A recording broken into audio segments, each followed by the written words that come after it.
Once, a heated argument ensued among my colleagues at work regarding women's infidelity. The women vehemently insisted that they had never been unfaithful, while the men predictably laughed it off, claiming that it simply doesn't happen that way. As lunchtime stretched into the evening, the debate intensified to the point where even our boss felt compelled to join in. Among us was Nina Petrovna, a woman in her 50s who had experienced 3 divorces and the loss of a spouse. She had managed to retain an apartment from each marriage, which provided her with the opportunity to start her own business. With no children to occupy her time, Nina Petrovna had become our office's resolute figure. Perhaps weary of the trivial chatter around her, she stepped forward and bombarded the younger employees with her sharp, unfiltered truth. Everyone cheats. Those who claim otherwise are merely prudish. Adjusting her glasses on the bridge of her nose, she locked her gaze onto Lenashka, her secretary. The wealthy and the destitute alike engage in infidelity, she proclaimed. Do not be naive enough to believe that money can shield you from it, for it cannot. Her eyes scanned the office once more, eventually focusing on me.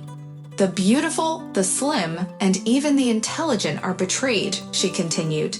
They are deceived so masterfully that they fail to recognize their own horns when they gaze into the mirror. You probably have them too.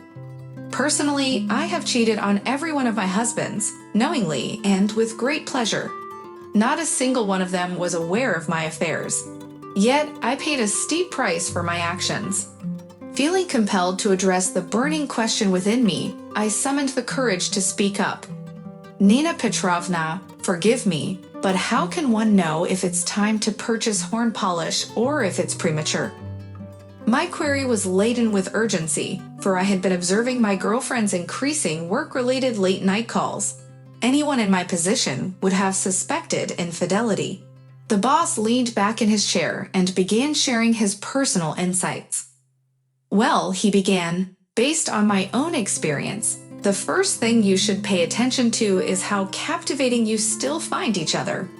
In simpler terms, whether or not your partner still blows your mind, Jarek, the marketer, interjected with a shout of agreement.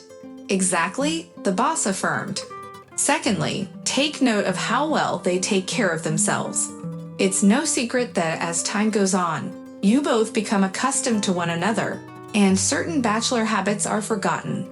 For instance, the thought of needing to visit a waxing salon regularly becomes less frequent for a married woman compared to a single one. Lenochka, the secretary, choked on her green tea at that moment. The boss continued, Yes, my dear, I know more than enough about you. Lenochka blushed and quickly disappeared from sight.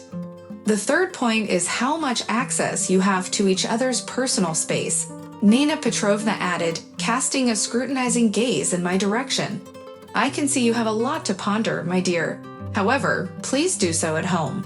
I nodded in response. With nimble movements, Nina Petrovna turned on her heels and took a step toward her office. But before she could make her exit, I blurted out abruptly, What if you ask her directly? Nina Petrovna paused and looked back at me. It depends on how you asked, she replied. Her reaction will speak volumes, more than any accusation ever could. I nodded once again. By evening, after considering all the signs, a firm conviction settled in my mind that I might indeed be a cuckold. However, I had to give credit to Nina Petrovna. Her enlightening words had managed to dampen my desire to purchase any polish. And as fate would have it, an opportunity to put my suspicions to the test presented itself just a couple of days later. Clearly, that was not the way to start the workday. As she returned in the morning, dressed and still carrying the pleasant fragrance from our shared bed, a wave of nausea washed over me. I felt like a dog sensing another man's scent on his mate. Where have you been? I asked, my voice heavy with concern. At work, like I told you, she replied. The image of my boss and the expression in her eyes during her lecture on infidelity flashed through my mind. I knew how and what to ask. Are you cheating on me? I inquired, my heart pounding. No, she retorted, her lips twitching with indignation.